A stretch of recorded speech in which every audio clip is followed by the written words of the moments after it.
Tout le plaisir est pour nous de vous retrouver encore aujourd'hui dans le cadre de cette émission Les serviteurs de la République. Aujourd'hui, nous allons réfléchir autour de deux sujets. Le premier sujet est intitulé Séminaire du cadrage des gouverneurs et vice-gouverneurs nouvellement élus. Quelle chance pour la réussite de la vision de Tshisekedi dans la territoriale congolaise. Et en deuxième lieu, nous allons aussi placer un petit mot ou en parler un peu plus sur les 100 jours du président Félix Tshisekedi, lesquels continuent à faire encore à faire la une des journaux. Nous parlerons bien entendu de ces deux sujets avec notre invité de ce soir. Il s'agit bien de M. Basanga, de M. Fumutoto Basanga, ou Basanga Fumutoto, si vous voulez. Il est ainsi géniteur de la troisième voie, qui est un courant de pensée, et aussi président national du parti de la nation Congo, PNC. M. Fumutoto est aussi membre du CENSA. M. Fumutoto, bienvenue dans cette émission. Merci beaucoup, monsieur le journaliste.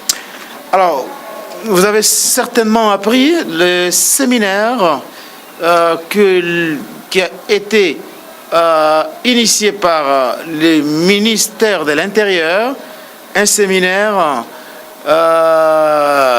du cadrage des gouverneurs, de mise en train de ces gouverneurs nouvellement élus. Le président Tshisekedi était là, il a présenté sa vision pour le développement de nos provinces, des provinces de la RDC. Fumutoto Basanga, Tshisekedi devant un parterre de gouverneurs FCC.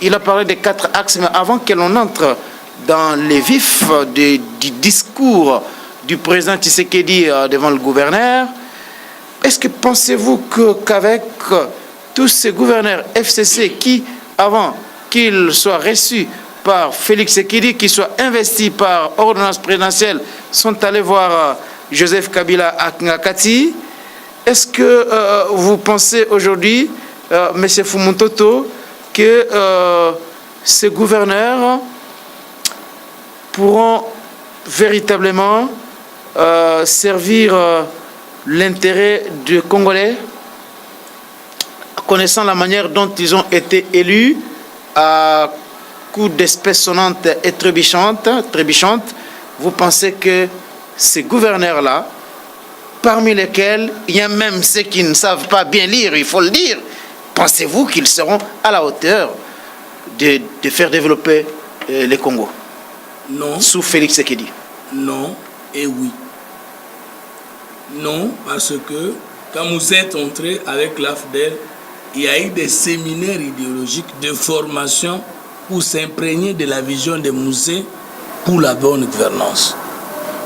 Mais l'auteur de cette formation idéologique a fini par s'exclamer et a dit finalement que l'AFDEL était conglomérat d'aventuriers et des opportunistes.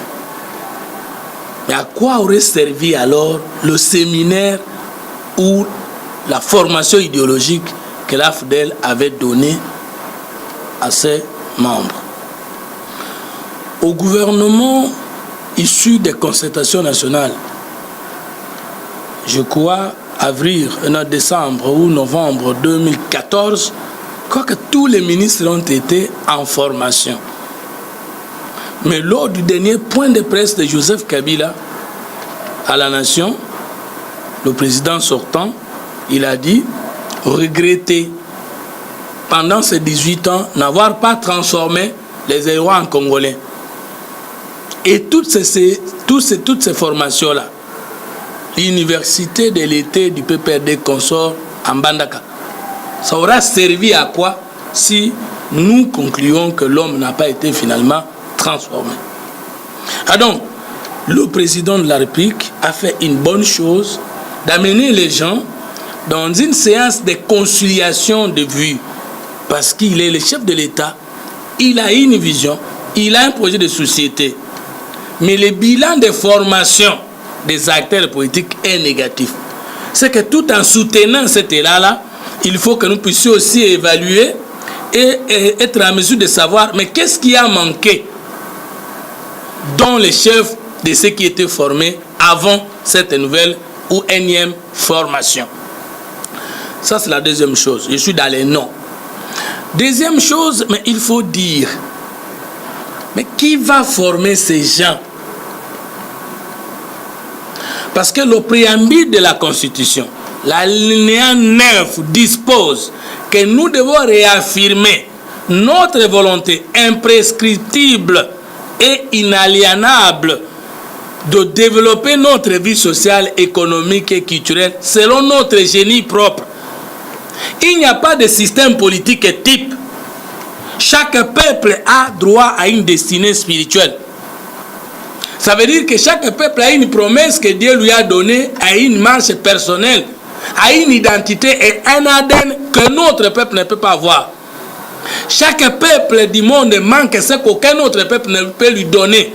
Les Français n'ont pas ce que nous cherchons. Les Américains n'ont pas ce que nous cherchons parce qu'on ne se développe pas sans identité. Or, aucun autre peuple du monde ne peut créer votre identité. Maintenant, le système éducatif congolais est extraverti.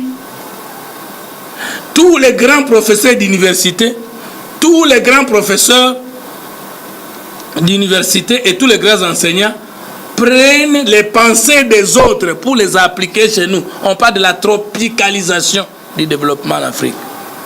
Les autres sont passéistes. Ils pensent que le paradis que nous cherchons aujourd'hui est resté dans le passé de nos ancêtres. Il faut aller réveiller nos ancêtres pour trouver des solutions à nos problèmes. Mais lesquels ancêtres, au temps de la pénétration européenne, ont été faibles. Ils ont été colonisés. Et vous voulez aller réveiller les faibles pour combattre les puissants européens occidentaux qui continuent à émerger. Le Congo est dans une crise culturelle indescriptible. Alors ceux qui ont reçu la formation, qui les ont formés? Parce qu'il n'y a pas de système politique type. Il faut affirmer d'abord votre décision. Il n'y a pas de système politique. Vous voulez dire quoi? Les systèmes politiques en RDC, aujourd'hui, actuellement en RDC, il n'y a pas un système politique. C'est ça ce que vous voulez affirmer? J'ai dit ceci, qu'il n'y a pas de système politique type. Pour arriver à un système politique, il y a des étapes. Il faut d'abord réaffirmer votre destinée spirituelle, conformément à notre préambule de la Constitution. Le système politique doit être lié à la spiritualité d'un peuple. Quand on dit hymne national, c'est la dimension spirituelle d'un peuple. Peut-être vous pensez que la spiritualité, c'est l'Église. Non. La spiritualité, c'est la dimension très élevée de votre pensée en tant que peuple au regard de vos problèmes. Qui a inventé la pensée congolaise? Qui a créé la nation congolaise? Le système éducatif congolais, qui l'a élaboré? Non. Non. Donc notre crise est plus qu'une crise politique. Et donc là, nous sommes dans les non et nous allons venir dans le oui. Deuxième chose, quel est le génie propre congolais reconnu conformément à la Constitution? Je viens d'évoquer. Après la destinée spirituelle, c'est le génie propre. Ça veut dire, après la pensée spirituelle de chaque peuple, vient la conscience culturelle, la conscience scientifique. J'aimerais que vous soyez un peu plus explicite. Aujourd'hui, à travers le monde, que vous allez en France, que vous allez aux États-Unis, les systèmes politiques qu'il y a là-bas, ils se sont inspirés, notamment de la Grèce antique, de la Rome, ainsi de suite. Non, ils ne sont pas sortis. Les contraires de ce que je vais vous expliquer. Nous pouvons prendre l'espace européen. Je pense à la France, la Belgique, Luxembourg, la Hollande. Mais la République a commencé n'a pas commencé en France. Attendez. La République, ça n'a pas commencé en France. Je prends seulement ces exemples pour vous expliquer. Démocratie, tout ce que vous voulez. Tous ces pays que je viens de citer sont démocratiques, mais est-ce qu'ils ont le même système politique? Non. La démocratie française est fondée sur une république, alors que la démocratie belge est fondée sur un royaume, mais il y a le développement, il y a le bien-être des peuples. Tous les partis généralement américains sont libéralistes ou capitalistes, mais les peuples se retrouvent. Mais combien de partis socialistes en Afrique, mais les prolétaires ne se retrouvent pas? qu'est-ce qui manque? Mais la République n'a pas commencé en France, ça a commencé en Italie. Je te dis ceci. Toute démarche universelle doit être comprise par le génie propre de chaque peuple pour que cette ingéniosité soit profitable à un peuple. Tout ce qui est universel. La République, par exemple, à RDC n'est pas encore comprise par les génies congolais. Mais si nous on comprenait la République, on ne peut pas avoir des dirigeants bien équipés, bien riches, et 58 ans après, le peuple ne se retrouve pas. Ça veut dire qu'on n'a jamais compris la République. Parce que res publique, ça veut dire choses communes. Alors si nous on comprenait, nous tous, les dirigeants de l'opposition, du pouvoir et de la société civile, 58 ans après, que les choses, c'est-à-dire le pouvoir d'État, c'est le pouvoir à exercer comme moyen pour résoudre le problème de tout le monde. Pourquoi alors, 58 ans après, il n'y a que ceux qui ont dirigé? Non, mais est-ce que le problème du développement, du bien-être social est lié au système politique, à la forme du gouvernement, ou bien à la volonté du peuple, des dirigeants, d'assurer une justice distributive? En politique, le peuple n'intervient pas. Du coup, d'ailleurs, le peuple ne connaît pas la politique. Tous les peuples du monde entier ne connaissent pas la politique. Tous les peuples. Les Français ont-ils élu quelqu'un pour créer les bitumes et le ciment? Les Français ont-ils élu quelqu'un pour créer l'électricité? Tout ce qui développe les pays développés, ce sont les génies des leaders. Le peuple, il vient après. Le peuple ne peut réclamer l'électricité que lorsqu'il a déjà vu l'électricité. Mais on n'associe pas le peuple pour créer l'électricité. Nous sommes en train de vouloir, avec Félix Tshisekedi, fixer le Congo. Et nous ne voulons pas avec lui rater ce train. C'est pourquoi j'ai dit, séminaire une bonne chose. Mais quel est le sous-bassement spirituel, scientifique et politique en termes de pensée de cette formation? D'où viennent les idées? Parce qu'un peuple sans pensée ne peut pas se développer. Mais les idées viennent des intellectuels, ceux qui sont invités là-bas à venir partager leurs expériences avec les gouverneurs. Que j'aime beaucoup. Les idées viennent des diplômés ou des intellectuels? Je parle des intellectuels. Non. Il y a une grande différence entre les intellectuels et les diplômés. Les intellectuels, ce sont ceux qui produisent des modèles de société. Or, les intellectuels congolais, on ne les connaît pas encore. Mais les diplômés congolais, les licenciés congolais sont... Ça, c'est grave, ce que vous affirmez? C'est pas grave, je suis conséquent. Quand vous prenez un professeur qui a passé tout son temps à l'université à étudier les autres et qui n'a pas sa thèse sur les mêmes faits, vous l'appelez professeur ou c'est un monographe? Quelqu'un qui a fait des recherches dans son domaine et se basant sur sa société, vous dites qu'il passe son temps à parler des autres. Les problèmes de l'homme sont les mêmes, mais la façon de les aborder, de les résoudre dépend d'un temps à un autre, d'une société à un autre. Et donc, si vous n'avez pas le génie propre, conformément au préambule de la Constitution et à la ligne 9, vous ne pouvez pas vous développer. Il faut trois préalables. La destinée spirituelle, le génie propre et l'autonomie politique. L'autonomie politique, ça veut dire quoi? La démocratie est une bonne chose pour tous les peuples du monde, mais il revient à chaque peuple de définir la démocratie de sa manière, tenant compte de ses réalités sociologiques, anthropologiques, culturelles et consorts. Mais quel est le système politique des Congolais inventé par les Congolais? C'est pourquoi j'ai dit oui, vous allez être formé sur la décentralisation. Mais conçu par qui et dans quel contexte? Mais ce sont des Congolais qui se sont penchés sur la question et ils ont conçu cela. La constitution que nous avons, ce sont les Congolais qui se sont réunis sur base des réalités sociologiques, sur base de ce qui se passe dans notre pays et ils ont pondu cette constitution. Et voilà pourquoi vous évoquez même les préambules de cette constitution. Lorsque vous dites la constitution, la nationalité congolaise est indivisible.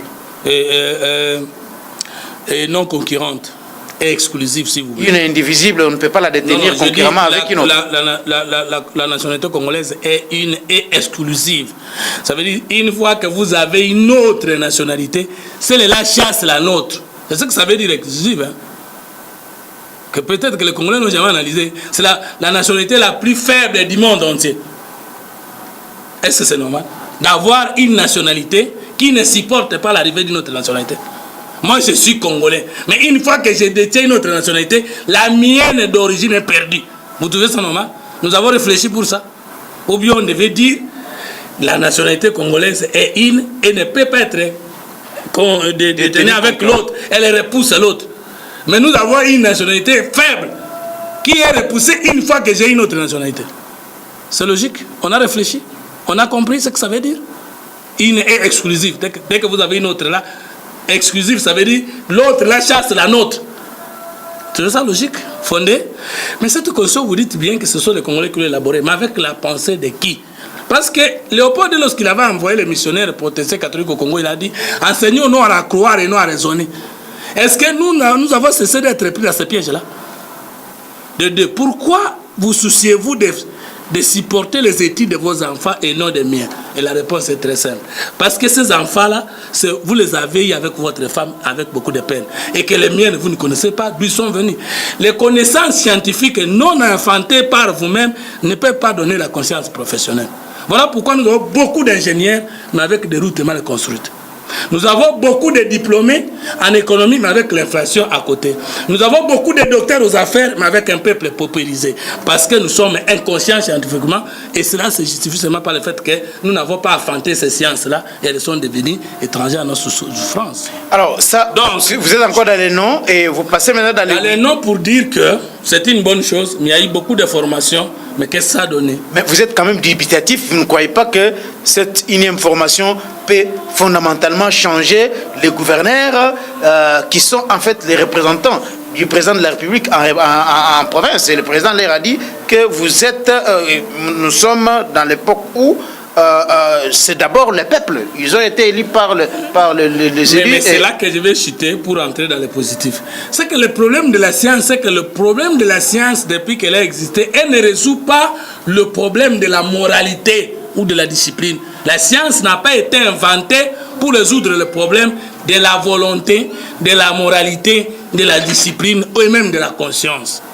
La science a été inventée pour résoudre des problèmes, le pourquoi ou le comment des choses. On peut être très grand connaisseur, mais on n'est pas très grand faiseur. Il n'y a pas de contradiction.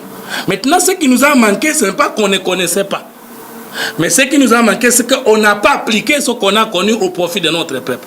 Maintenant, nous voulons résoudre le problème de former, c'est bien, les gens vont connaître. Mais est-ce que ce qui a posé le problème, c'est l'ignorance ou c'est l'applicabilité? Je ne sais pas si vous me comprenez. Donc, au lieu de perdre beaucoup d'argent pour aller former les gens qui connaissent peut-être déjà ce qu'ils doivent faire, au lieu d'aller prendre quelqu'un ignorant, comme tu as dit déjà, gouverneur, on aurait pu soulever des critères décisifs qui ne permettaient pas à un ignorant de devenir gouverneur. Mais cet ignorant, comme vous l'avez souligné, si cela est vrai... Non, c'est connu, il y a des gouverneurs qui ne savent pas lire, qui ont du mal à lire seulement. Mais 3 jours, il va savoir lire. Est-ce que l'université... Ils sont 2, 3, 4 comme ça. Voilà, c'est pour vous dire que le problème, s'il est mal posé, la bonne réponse est mauvaise. Maintenant, est-ce que tous les Français sont sains? Non. Est-ce que tous les Américains sont unis? Non. Est-ce que tous les Français sont d'accord entre eux sur les options politiques? Non. Mais qu'est-ce qui fait que malgré les divergences d'opinion, malgré les caractères opposés, les pays se développent? Nous devons savoir que même avec ou tout le monde, ou sans tout le monde, nous devons mettre les règles rédigées et une discipline politique.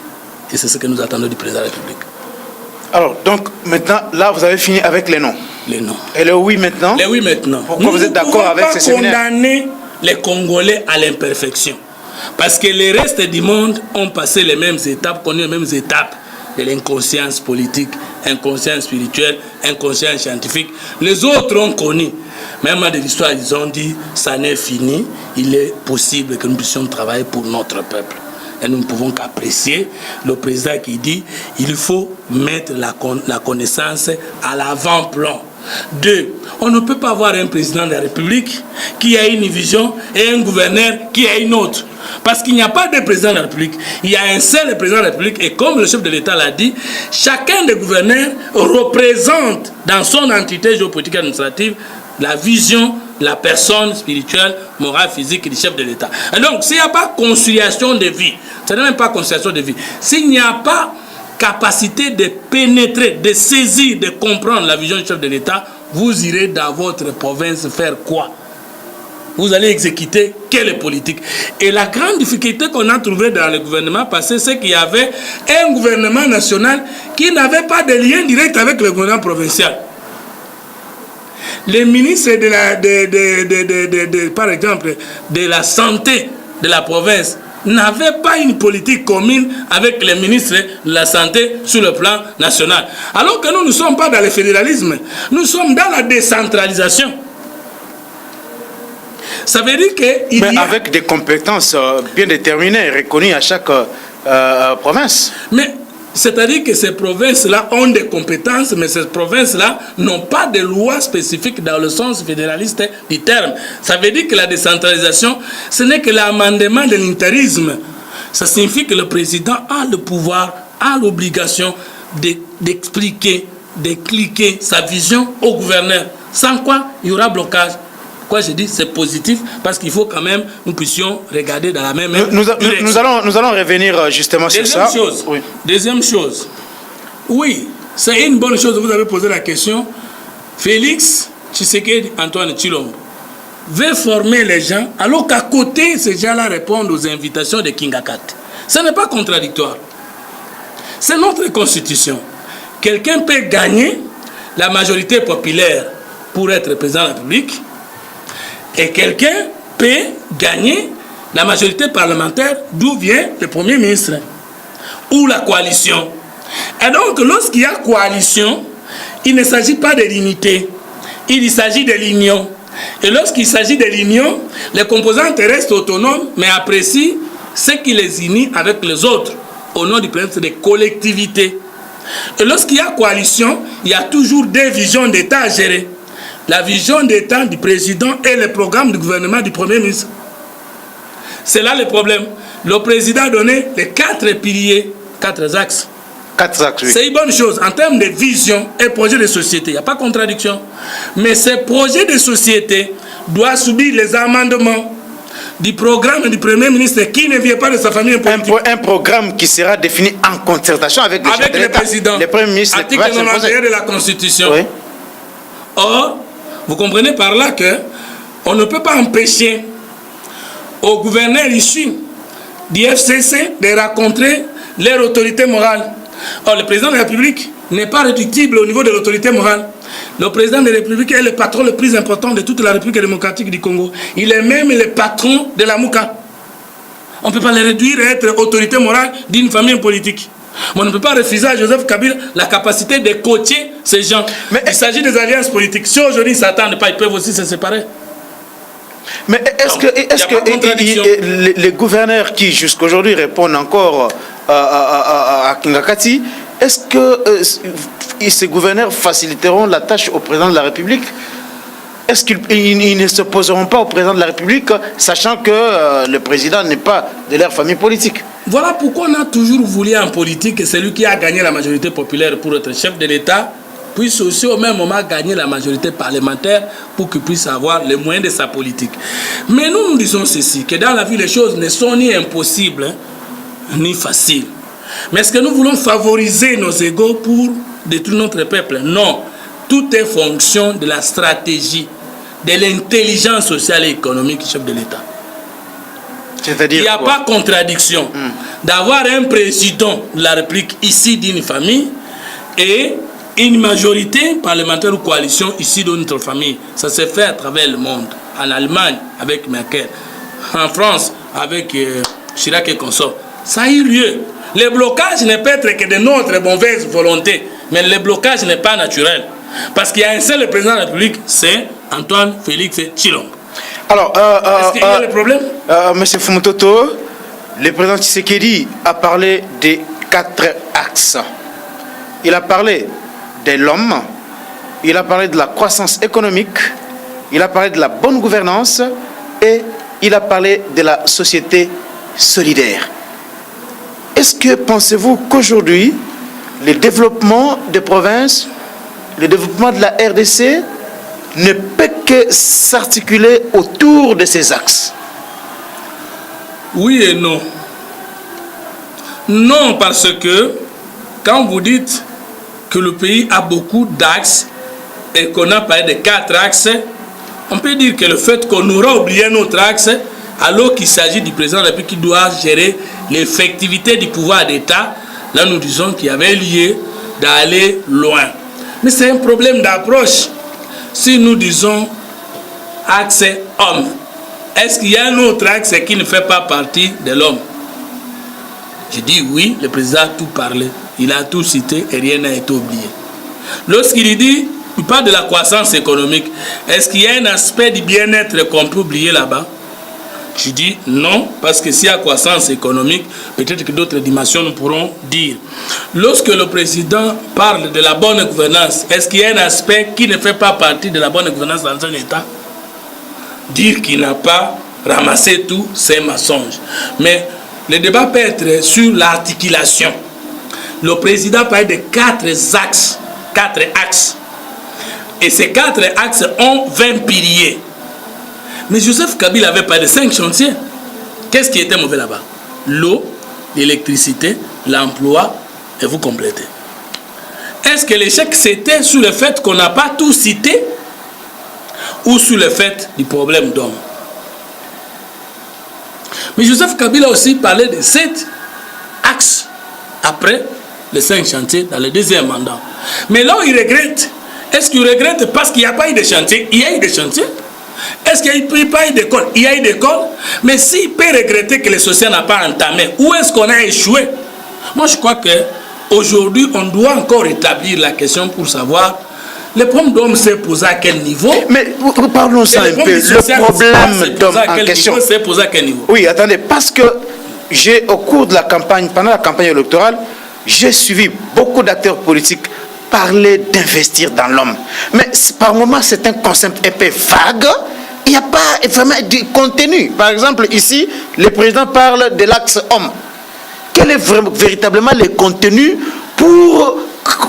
Il doit faire quoi? Les gouverneurs peuvent faire quoi pour l'homme et cet homme-là afin que l'homme soit véritablement un agent de développement? Impeccable, monsieur le journaliste. Je peux dire que depuis que nous avons commencé le débat, vous venez de me comprendre.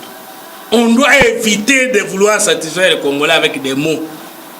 Mais peut-être, si on peut loger ces mots dans des maisons qu'on appelle les concepts, les notions et les termes, on peut en former un projet de société. Parce que nous avons l'habitude de dire la même chose, mais sans trouver solution au même problème. L'homme.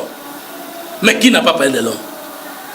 Tous les projets de société de l'opposition du pouvoir parlent de l'homme. Le socialisme parle de l'homme. Le libéralisme parle de l'homme. Mais cet homme-là, vous le concevez comment? Je prends un axe. Le président de la République parle de la croissance économique. Mais il faut articuler.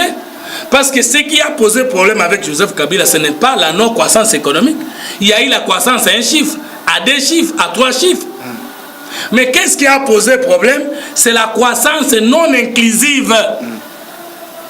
Qu'est-ce qui a posé problème? C'est qu'au Congo, on a toujours calculé le PIB, le produit intérieur brut. Mais on n'a jamais calculé le PNB, le produit national brut. Et quelle est la différence? Dans le PIB, c'est-à-dire l'ensemble des richesses produites au cours d'une année dans un pays, on ne trouve pas seulement les richesses produites par les Congolais, on trouve aussi les richesses produites par les étrangers qui vivent au Congo. Et après la production de ces richesses-là, il y a une quantité d'argent qui sort du Congo et qui ne rentre plus dans les circuits financiers de la République démocratique du Congo. C'est pourquoi on dit que la croissance économique n'est pas synonyme du développement économique. Parce que dans la croissance économique, l'élément moteur, c'est est-ce qu'il y a eu beaucoup d'argent? Est-ce qu'on a produit beaucoup d'argent cette année? Mais au Congo, il y a croissance économique tous les jours, mais il n'y a pas de développement économique. Deuxième chose, mais quel est le taux de mobilisation des recettes sur le plan national et le taux d'exécution?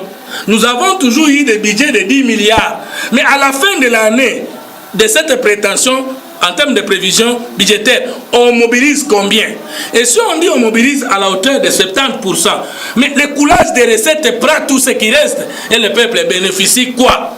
Oui, maintenant avec le chef de l'État et son bureau d'études, nous pouvons dire, vous avez cité la croissance économique. Mais c'est-à-dire que vous nous parlez que de l'augmentation de l'argent au Congo. Mais montrez-nous comment vous entendez récupérer l'argent des Congolais de l'étranger pour mettre au circuit national. Et montrez-nous la ponction financière, combien de pourcentage si l'argent des étrangers qui sont produits ici et une fois emballés ne rentrent plus dans le circuit économique congolais. Je vais dire ceci. Ozamu Luba Okenaba Congo. Non, na longoli mwana. Ozamu tuya Sankuru Okeina Congo central. Obomingulu mitano. Mengulu wana obomaki wana me elongwe mine eke kolia mana Sankuru. Est-ce que batu ya ba Congo ba ngulu kufai kuna no? Mais est-ce qu'il y a mignon sokuna? C'est ça la faiblesse, il y a croissance économique. La croissance économique peut sortir aujourd'hui, on peut découvrir une mine à Lomela. Et que cette mine peut passer de 10 milliards de PIB au Congo à 100 milliards. Mais est-ce que toutes les entités de la République sont concernées par les retombées de cette mine-là? C'est pourquoi on dit qu'on doit chercher dans un État le développement économique et pas forcément la croissance économique. On peut se développer même avec l'inflation. On peut se développer économiquement même pendant la guerre.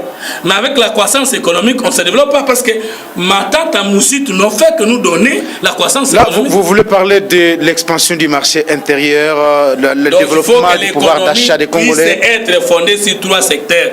Les secteurs primaires, les secteurs secondaires et les secteurs tertiaire. Or, notre économie est fondée essentiellement sur l'exploitation des mines. Or, les mines augmentent le PIB, mais n'augmentent pas le pouvoir d'achat de la population. Maintenant, comme mot, c'est bien, mais comme concept, expliquez-nous alors ça sera quoi concrètement. Et appelez-nous si vous trouvez que nous pouvons aussi donner nos observations. Bon, revenons maintenant à cette question, cette fameuse question de l'homme, investir dans l'homme. L'homme congolais aujourd'hui pose problème. La mentalité de l'homme congolais pose problème. Partout, que ce soit au village, en ville, tout le monde se plaint de cet homme congolais que Kabila a finalement déclaré qu'il n'a pas réussi à transformer cet homme. Est-ce que pensez-vous qu'avec ces gouverneurs qui en principe on devrait retrouver parmi eux des managers qui ont une véritable vision avant même d'accéder à la tête des provinces, avoir une vision claire du développement de ces provinces-là, mais qui aujourd'hui, lorsqu'on regarde certains gouverneurs, on se pose mille et une questions. Est-ce que pensez-vous que cet homme-là, dont Félix Tshisekedi a parlé, il doit être quel genre d'homme? Qu'est-ce que les gouverneurs doivent faire pour que cet homme-là soit au centre? Quel est le contenu? C'est ça ma question. Le contenu de cela. Impeccable. Là, c'est mon livre intitulé Boussissé qui explique ma vision, mon projet de société, mon programme en tant qu'homme politique tel que coulé dans ma fondation. Mais si vous lisez dans ces livres ici, messieurs les journalistes, vous voyez, sous-section, les fondements du monde nouveau, c'est le concept alliance nouvelle. Et quand je lis ici, nous disons, il faut un homme nouveau qui est un être réconcilié avec lui-même, avec son semblable et avec son pays. Cette réconciliation met ensemble son futur et son passé dans le présent historique. Et nous descendons. Écoutez, vérifier et témoigner que l'homme est un être individuel, collectif et contractuel. Il doit se réconcilier avec lui-même, son semblable et son millier, dans le strict respect de la loi juste et équitable. Je vous donne un exemple. Nous avons toujours, nous, la troisième voie, avec toutes ces tendances, parce qu'il s'agit d'un courant de pensée, que le Congo a un problème d'homme. Mais nous ne limitons pas seulement à ça. Nous disons ensuite que le Congo a un problème de culture. Et nous ne limitons pas à ça. Et nous disons que le Congo a un problème d'organisation. Et nous sommes contents que depuis que le président actuel a commencé son discours sur la campagne, il a dit qu'il va mettre l'accent sur l'homme. Nous sommes consolés parce que le président nous rejoint. Nous sommes consolés parce que nous sommes écoutés. Nous avons créé la troisième voie ici. Vous êtes parmi les journalistes qui nous interrogez tout le temps avec votre pertinence. Mais qui n'a pas dit que c'était Nébile? Qui n'a pas dit que nous n'avions pas de position? Moi aujourd'hui, Germain Kambinga, centriste, Apollinaire Maloumalou, excusez-moi, centriste. Moi, Ndassemi récemment à Paris, il dit quoi? Je viens pour travailler avec les gens de la gauche et de la droite. Lui-même est d'où? De la troisième voie. Vous prenez aujourd'hui Franck Diongo qui dit ni de la Mouka ni de Cash, il est centriste, c'est la troisième voie. Mais quand nous avons commencé ça, n'est-ce pas, tout le monde disait que nous étions en train de faire des aventures. Mais maintenant que tout le monde devient centriste, pour ne pas citer Fumotot, mais le centre en France a un nom, c'est la République en marche. Et le centre au Congo a un nom, c'est la troisième voie. Qu'est-ce que vous expliquez au niveau de la troisième voie du centre que nous n'avons pas expliqué depuis longtemps? Mais le problème au Congo, c'est qu'on peut connaître la personne qui maîtrise la chose, mais on ne peut jamais l'associer. Nous avons conçu l'homme. en disant que le Congo a un problème d'hommes, de culture, d'organisation, nous pouvons présenter au président de la République notre vision, notre projet de société et notre schéma de passage de l'homme ancien, caractérisé par des antivaleurs, à l'homme nouveau. Et ce projet était déposé le 11 août 2011 à la Bibliothèque nationale. Et ce projet est déposé au ministère de la Culture. Mais qui nous écoute, qui nous consulte? Mais nous voulons voir comment on va élaborer le passage de l'homme ancien à l'homme nouveau. Mais je vous donne en passant. Nous nous disons que cet homme que nous voulons changer, nous devons d'abord le conceptualiser. L'homme, selon nous, a trois parties. L'homme est esprit, l'homme est corps, l'homme est millier. Voici comment nous entendons transformer cet homme. En considérant les Congolais comme esprit, nous avons trois ennemis. L'ignorance, la peur et la pauvreté. D'où si nous devons avoir le nombre de ministères, nous devons savoir, parce qu'en fait, l'État n'est pas la finalité d'une démarche politique. L'État est un moyen qu'on a inventé en termes de superstructure sociale pour trouver des réponses au problème de la société. Le pouvoir politique, aujourd'hui, Félix Antoine Tshisekedi, le président de la République, ce n'est pas la finalité. Le pouvoir politique, c'est un moyen qu'on peut utiliser pour résoudre un problème. On peut aussi l'avoir sans résoudre un problème. Il y en a qui pensent que si vous arrivez au pouvoir, vous avez déjà gagné. Non! Le pouvoir, c'est un moyen, ce n'est pas la démarche. Je ne sais pas si on me comprend. C'est comme vous avez l'argent, c'est un moyen pour acheter une chaise. Mais l'argent n'est pas la chaise. Le pouvoir politique n'est pas la solution. Au contraire, c'est aussi un autre problème. Parce qu'autant vous avez le pouvoir, vous développez aussi beaucoup d'ennemis. Autant vous avez le pouvoir, beaucoup d'opportunistes viennent autour de toi. Autant vous avez le pouvoir, beaucoup de personnes vous flattent. Et parmi les flatteurs, il n'y a pas de trouver de solution. Bon, alors, oui, je termine. En concernant l'homme comme esprit, nous devons lutter contre l'ignorance, la peur et la pauvreté. Ça signifie que lorsque nous voulons avoir des ministères, nous devons savoir que ces ministères est élaboré, est nommé tel pour résoudre telle dimension de l'homme. Vous voulez résoudre le problème de l'homme, mais quelle est la valeur que vous accordez au ministère de la Culture? Quand vous allez au ministère des Mines, vous sentez que les gens vivent ici. Quand vous allez au ministère de la Culture, c'est les odeurs. C'est le ministère pauvre. C'est le ministère le plus pauvre. Vous voulez résoudre les problèmes d'hommes, vous appauvrissez les professeurs, vous équipez les députés. Vous voulez résoudre les problèmes d'hommes. Vous voulez résoudre les problèmes d'hommes, allez voir le ministère de la Recherche scientifique. Alors, comment vous pouvez vous programmer le développement d'un État en déprogrammant la pensée et la recherche scientifique? Mais allez voir tous les pays développer la qualité de leurs écoles, la qualité de leurs universités, la qualité de leurs enseignants, la qualité de leurs élèves, la qualité de leurs programmes, la qualité de leurs livres. L'éducation. C'est l'éducation. Mais quel type d'éducation aussi? Parce que c'est là où que se pose le vrai problème aussi. Hein? J'arrive. Il faut amener les Congolais à atteindre le niveau des citoyens. Je peux dire que 99% des Congolais ne sont pas des citoyens. Parce qu'un citoyen est plus important qu'un licencié en droit. Et un citoyen est défini simplement comme une personne qui connaît comment revendiquer ses droits et comment appliquer ses devoirs et comment contrôler son pouvoir pour que personne ne dérape. Ça, il fait une grande communication politique lors de la mort de Lutumba. Mais j'ai vu les gens rire, mais est-ce qu'ils n'ont pas compris ce qu'il a communiqué? Toyekolaki Swahili na tango Joseph Kabila atalaki na pouvoir. Lelo faut toyekola nini? En tant qu'opérateur culturel, qu'est-ce qu'il est en train de vous dire? Oui, nous voulons la bonne gouvernance, Monsieur le Président, je vous soutiens. Mais quel est l'ennemi de la bonne gouvernance? C'est le familiarisme des hommes politiques. C'est le tribalisme des politiciens congolais de l'opposition de la majorité comme du pouvoir. C'est le tribalisme et le régionalisme de nos partis politiques. C'est le favoritisme. L'intellectuel dérange. Celui qui connaît, on le néglige parce qu'il embête. Celui qui ne connaît pas parce qu'il flatte. Nous avons connu des ministres flatteurs. Vous voyez, tout le Congolais connaît ce que c'est un flatteur. Il est ministre. Et vous voulez changer l'homme avec un flatteur. Quelqu'un il dit, moi je sais danser, je sais flatter le chef de l'État, il va m'associer. Vous pensez que pendant les 5 ans, si nous étions en train de chanter, nous serions dehors des institutions. On doit approcher celui qui dérange parce qu'il est intelligent. On doit chercher celui qui connaît, même s'il ne remplit pas les audiences. Mais nos ministres restent au bureau pour que les gens les cherchent. Mais tu es ministre pour coordonner les activités dans votre département d'État. Vous devez connaître dans votre pays qui travaille dans ce domaine-là et qui peut aider le pays à aller de l'avant. Nous avons l'ANER pour suivre les politiciens de tout le temps. Mais l'ANER, c'est un service d'intelligence nationale qui peut savoir que pour cette question d'État, portefeuille, telle personne peut répondre. Vous avez vu Nicolas Hulot. En France, on est allé le chercher parce qu'on savait que dans ce domaine-là, il a l'expertise. Est-ce qu'on doit former un gouvernement de coalition? Entre nous soit dit. Mais on va contredire l'article 93 de la Constitution. La composition du gouvernement doit tenir compte de la représentativité nationale. Est-ce que la représentativité nationale, c'est la représentation des partis politiques? Est-ce que c'est la géopolitique? Il y a beaucoup de définitions relatives à la représentativité. C'est un concept par moment aussi philosophique, ce n'est pas... Non. Monsieur le journaliste, s'il vous plaît.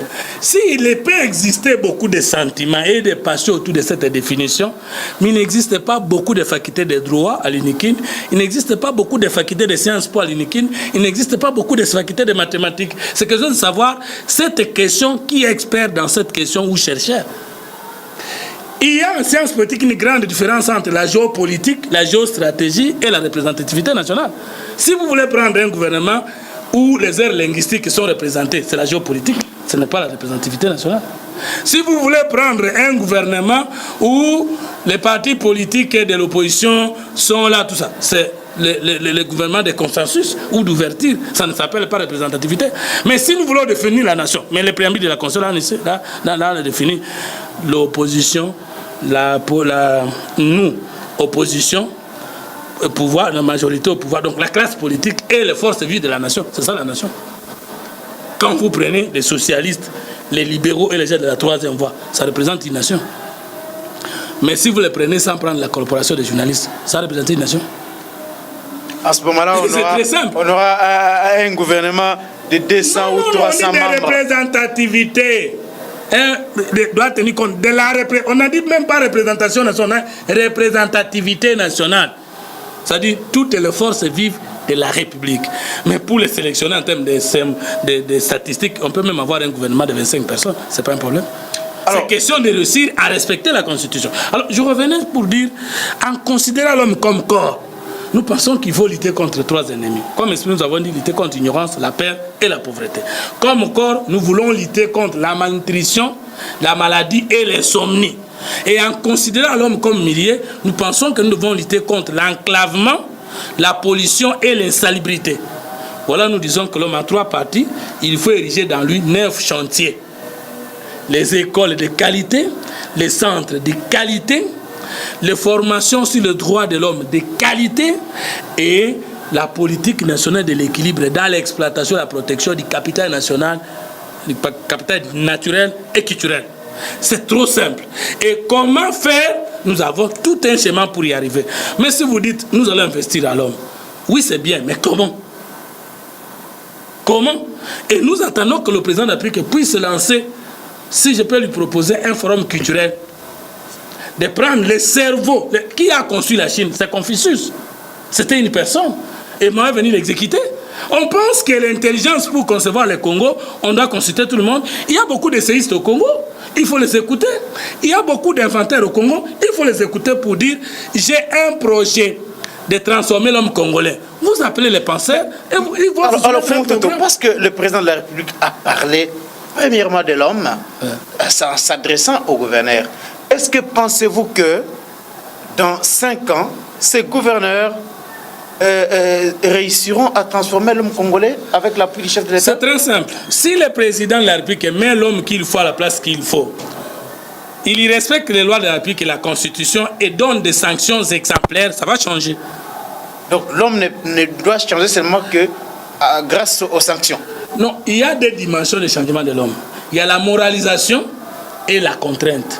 Vous ne pouvez pas changer l'homme avec la moralisation parce qu'il y en a qui vont s'échapper. Mais il faut des disciplines. Vous pensez que s'il n'y avait pas un état de droit en France, tous les Français respecteraient le fer rouge? Non. Il y a la dimension morale, idéale, et il y a la dimension contrainte. Vous savez, l'homme écoute plus avec contrainte. Il n'y a que les hommes très avancés qui n'écoutent pas la parole. Alors, Fumototo, président Tshisekedi a dit qu'il va proposer un contrat-programme entre lui et les gouverneurs afin qu'ils puissent savoir comment sanctionner ces gouverneurs-là. Pensez-vous que le président de la République, à l'aune de la Constitution du 18 février 2000, 6 tel qu'amendé en 2011, le président a les prérogatives constitutionnelles de sanctionner les gouverneurs. Est-ce qu'ils ne dépendent pas des organes délibérants des assemblées provinciales? Le président de la République est le garant du fonctionnement harmonieux des pouvoirs publics et des institutions. Parce que peut-être les gens ils disent seulement des institutions, mais lisez bien l'article 69. Des pouvoirs publics. Est-ce que le pouvoir que le gouverneur exerce ne constitue pas un pouvoir public? Non, c'est pas ça. Le problème, c'est que le président de la République respecte seulement la Constitution, les institutions. Et que nous puissions seulement arriver avec lui à combattre le clientélisme, le tribalisme, le régionalisme, le favoritisme. Vous ne pouvez pas, l'État combien de pouvoirs? Il a justement parlé de ça, qu'au cours de ce mandat, il va combattre. Mais il faut équiper. Regardez comment nous avons neutralisé la justice au Congo. L'État a 3 pouvoirs classiques. Le pouvoir législatif, c'est les députés, non? Le pouvoir exécutif, ce sont les ministres, non? Et le pouvoir judiciaire, ce sont les juges, non? Assis ou debout. Vous donnez à un député qui bat les lois $12 000. Je donne un exemple. Vous donnez à un ministre $12 000 plus les avantages. Mais celui qui est censé les interpeller, il a à peine 1 million de francs congolais. Vous l'avez affaibli dès le départ. Donc maintenant, quand les magistrats voient les ministres, ils tremblent. Et le ministre d'État en charge de la justice dans ce pays a prononcé un mot, les 3 V pour les magistrats. Veste, villa, voiture. Non. Si le président veut que ça change, autant nous avons 3 pouvoirs publics dans un État, les salaires des magistrats, les salaires des ministres et les salaires des députés ou des sénateurs et des parlementaires doivent aller presque de pair. Un magistrat de la Cour constitutionnelle, vous lui donnez par exemple 11 millions de francs congolais. Et le magistrat de la Cour de l'appel, 4e rue ou de Matete, il a à peine 1 million. Mais tous ils sont magistrats. Si vous dites que l'autre est de la haute cour, mais pourquoi pas peut-être une différence de dire l'un a 11 millions et l'autre 8 millions? Alors que les magistrats de la Cour constitutionnelle ne vérifient que la conformité des actes à la Constitution. Et ceux du Conseil d'État vérifient la légalité des actes. C'est-à-dire la conformité des actes aux lois. C'est un peu différent. Mais qui sont les magistrats qui racontent la population tous les jours et qui sont censés impliquer la justice au pays? Les magistrats de la Cour constitutionnelle. Tous les contentieux que nous avons, Ibinga, Betinga, Finginga, nous allons devant de la Cour constitutionnelle. Non. Moi, je pense que si le président de la République équipe la justice et qu'il met la place qu'il faut à la place qu'il faut et qu'il n'y a pas favoritisme, ça va marcher. Et ça ne veut pas dire l'ingérence du président dans les attributions du gouverneur, non. Ça dit que c'est le président qui doit impulser tout ce qui a trait à la bonne gouvernance. C'est lui le chef. Le président de la République a parlé aussi de la société solidaire. Vous entendez quelque chose par là? Oui, mais justement, au niveau de la 3e voie, nous avons 5 piliers. La 3e voie, nous parlons de la raison d'être congolais, de la conscience d'être congolais, la solidarité, l'unité et le développement. Mais quand le président parle de la société solidaire, ça veut dire que ce qui nous unit est plus grand que ce qui nous divise. Ça veut dire que personne ne connaît tout, mais tout le monde sait quelque chose. Ça veut dire qu'il s'agit de la gestion de la res publique. Si le président a mangé, les ministres doivent manger. Mais qu'est-ce qui fait que le président et les ministres, avec leur famille, mangent bien, mais les petits Congolais de Kinshasa ne mangent pas bien? Et la société solidaire, c'est pour dire, nous ne pouvons que soutenir ça. Mais comment appliquer ça, monsieur le président? Avec qui appliquer ça, monsieur le président? C'est toute la question de tout le temps. Maman, on est à Kinshasa, Nazolanda Ngai, Ayebi Kotang Sabanate, Banane Bakobenga na Bango Bakosal examen à faire de l'année T. La société solidaire est comme les Ndengenini. Mais ministre Bandoto ane sila. Tata wana za bayer. Akonyoko la maman wana zali baye locataire. La société solidaire. Pour nani ndako ya ministre futa maka bien sans problème. Ndako ya fumutoto futa maka bien sans problème. Mais ndako ya maman wana comment arriver ya kofuta la ye par son travail, par son effort, par l'énergie. Comment lui rendre justice? Aujourd'hui tout le monde. Pourquoi? Je vous pose la question, monsieur le journaliste. Si ministre, parce que ministère, vous savez, ça c'est ici service, non? Un ministre, ça veut dire un serviteur. Hein? Si alors, les gens allaient au ministère pour servir la population, pourquoi les gens fêtent quand ils sont nommés ministres? Pour exemple, ça passe. Mais pour la ligne, tu vas faire ta ministre. Abongi et la famille. La société solidaire, ça veut dire créer la troisième classe au Congo. Entre les plus riches. Tu sais que nous, les Congolais, ne sommes même pas des pauvres. Moi, je ne suis pas pauvre. Moi, je suis sous-pauvre. Parce qu'un pauvre, c'est quelqu'un qui avait quelque chose et qui vient de la manquer. Mais quelqu'un qui est né dans la disette depuis qu'il est là, il est pauvre. Donc, monsieur le Président, nous, la troisième fois, nous apprécions vos intentions.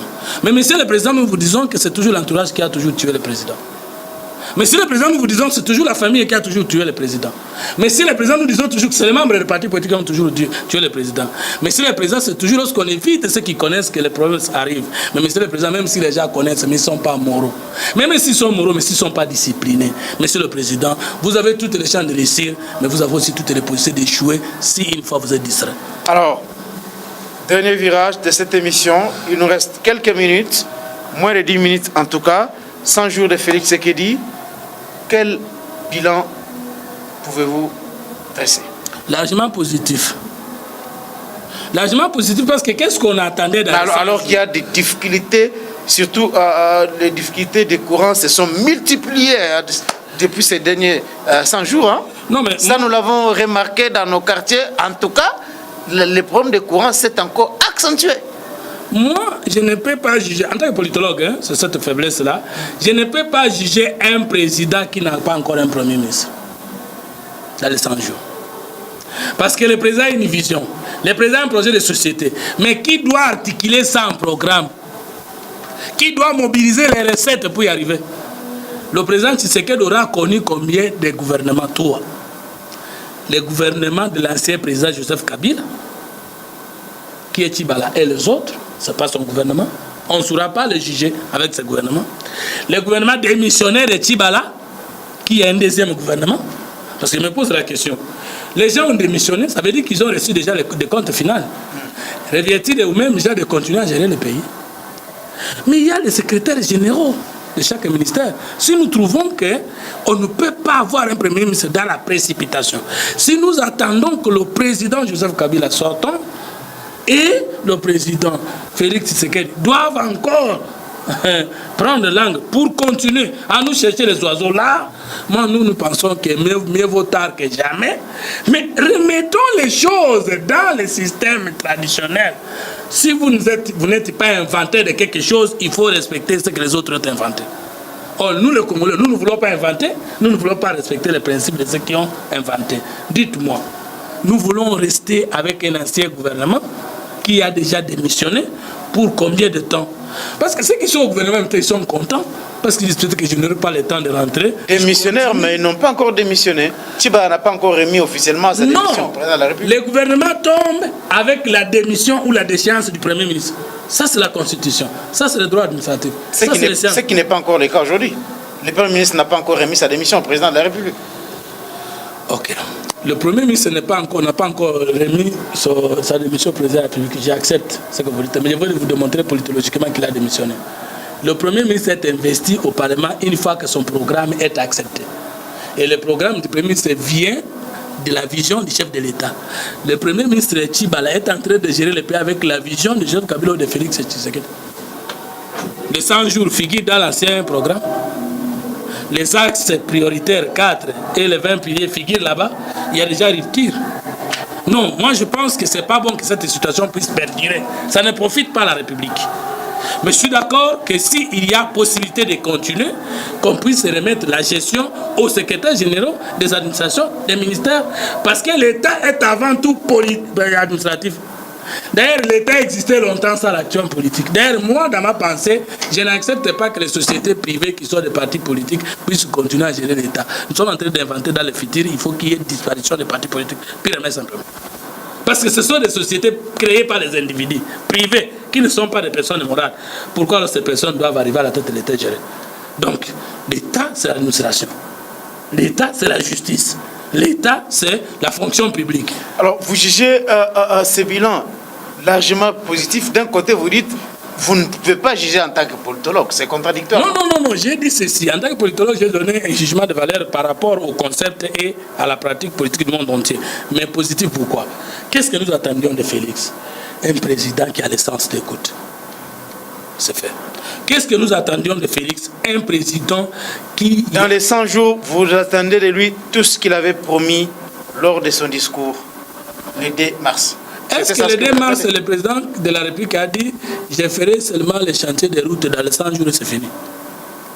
Il y a eu beaucoup de choses, hein, construction non, mais c'est ça le problème. Quand on le juge négativement dans les 100 jours, c'est comme s'il avait dit les routes, je les rétablis seulement en 100 jours, c'est fini. Il a promis de faire les choses dans les 100 jours et suite. Mais il n'a pas dit ces choses ne feraient totalement que dans les 100 jours. Mais on montre dans quels aspects il n'a pas amorcé le départ. Prenons par exemple, parce qu'on parle beaucoup des routes, mais lorsque vous allez sur certaines routes qui ont été reconstruites, vous voyez pratiquement qu'il y a des routes sans caniveau. Pensez-vous que ça, c'est ça ce que le Congolais attendait? Non, mais lorsqu'on peut construire une route sans caniveau. Attendons-nous. Est-ce qu'une route avec toutes les conditions de son existence peut être terminée dans les 100 jours? Au moins, nous avons fait le tour du monde, nous avons vu les routes. Une route, on peut l'étoffer en 100 jours. Mais il a dit qu'il va lancer les routes. Est-ce que là où ce n'était pas passable et que maintenant c'est passable dans les 100 jours, on ne peut pas dire qu'il a déjà agi? Je vais parler de la continuité des dispositions de l'accord, la décrispation politique. Vous allez dire à Maman Amy Coutinho que 100 jours c'est rien. Vous allez dire à la femme de Franck Diom que 100 jours c'est rien. Vous allez dire... Encore, vous pouvez continuer. À Moïse Katumbi, syndicat de Kolo, c'est 100 jours, c'est rien. Lorsqu'on résout le problème des politiques. Sur le plan des crispations politiques, là, il y a tout de même beaucoup de choses à dire. Mais de notre côté, il y a des problèmes qui se posent. Hein? Est-ce qu'il y a-t-il des écoles qui ont été construites pendant ces 100 jours? Y a-t-il des hôpitaux qui ont été construits pendant ces 100 jours? À mon humble avis, on n'aurait pas prononcé de ce discours si j'étais parmi les conseillers chefs de l'État. J'aurais dit au président, c'est le premier ministre qui présente le programme du gouvernement à l'Assemblée nationale. Une fois que celui-ci est accepté, c'est le premier ministre qui est investi. Et en concertation avec vous, vous définissez la politique du gouvernement. On pouvait parler des actions prioritaires, mais on ne pouvait pas parler du programme du gouvernement. Non, ce n'est pas un programme du gouvernement, c'est un programme d'urgence. Non, mais le président n'a pas qualité conformément à la condition d'avoir un programme. Mais vous pensez que le président allait rester en train de tourner les pouces pendant tout ce temps ici, que le Premier ministre n'est pas encore désigné? Mais non, il y a le principe de la continuité de l'État. Il y a déjà un budget qui existe, il y avait déjà un gouvernement qui existait, et je ne vois pas un aspect de 100 jours qui ne figurait pas dans les 5 chantiers. Quand vous dites les routes, mais ça figurait dans les 5 chantiers. Quand vous dites les écoles, mais ça figurait dans les 5 chantiers. Ça veut dire que nous devons éviter de faire pécher le président. Nous voulons que le président réussisse. Vous pensez que ça a été un péché le programme des 100 jours? Non. Bien qu'aujourd'hui, les habitants de Kikwit ont retrouvé du courant. Vous allez à Kalemi, il y a la ville électrifiée. Vous allez à Nkamba, la cité électrifiée. Depuis que cette cité existe, ils n'ont jamais vu le courant. Est-ce que vous ne voyez pas qu'il fallait quand même que le président intervienne avec un tel programme? Voilà. Je vous ai dit dans ma dialectique que les 100 jours, le bilan est largement positif. Mais je vous dis seulement que les actions n'étaient pas projetées pour être terminées toutes dans les 100 jours. C'est clair. On ne peut pas terminer à rétablir les routes dans les 100 jours. Dire 100 jours, c'est fini. Donc là, ce n'était pas quand même un programme de 100 jours. Il y avait un peu de démagogie en présentant cela. Non. Alors c'est quoi? Ça ne peut pas être appelé programme. Ce sont les actions prioritaires du président pendant les 5 jours. Et tous les axes-là sont déjà entamés. C'est pourquoi nous disons que le bilan est largement positif. Mais ces axes-là vont continuer à être appliqués dans les 4 axes et les 20 piliers. Est-ce qu'il y a contradiction? Monsieur Fumuntoto, nous sommes arrivés à la fin de l'émission, malheureusement. Nous sommes à la fin de l'émission. Vous avez suivi, ça a été une émission que vous allez certainement aimer. Vous l'avez aimé. Nous reviendrons le mercredi prochain à 21h sur Amen TV, TNT, Canal 29 et Easy TV 119. Là, vous avez les serviteurs de la République et tous les autres programmes de votre chaîne. Nous reviendrons certainement les mercredis prochains dans un débat cette fois-là. Merci de nous avoir suivis et bonne suite des programmes sur la télé autrement.